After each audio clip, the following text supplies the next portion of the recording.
Ja, die helm is dit symbool voor het project, de actie voor het doortrappenproject. En dat is om iedereen veiliger te leren fietsen. We zien wel dat er steeds meer bewustwezen is voor de gevaren bij het fietsen.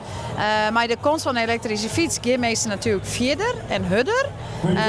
Maar ja, dat brengt ook gevaren met zich mee. En het is, we zien dat mensen er wel wat ziekjes niet binnen en daar willen we ze graag bij helpen. Want het is wel heel wichtig dat ze fietsen blijven. En om die iedereen te helpen met veilig fietsen, zinnen er verschillende dingen op het programma dat onpas worden zal. Nou, we doen dat met de gemeente. En wat we dan doen is, we zorgen dat er hele mooie fietsroutes binnen, doortraproutes nemen we die. Takom hier dan in de 2000 kilometer aan doortraproutes in Friesland. Dus dat doen we together met de gemeente. Maar ik bied gelijk cursussen die we jou voor het veilig fietsen, het promotie van de helm, etc.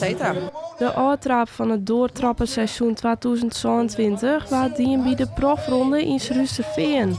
Ja, dit is vanzelfs een prachtig fietsevenement. Hier werd grote namen komen, werd een soort mensen op aankomen. En wat een heel soort mensen van een heel soort verschillende leeftijden loopt. En dan is het heel mooi om hier zo'n campagne weer trots te gaan.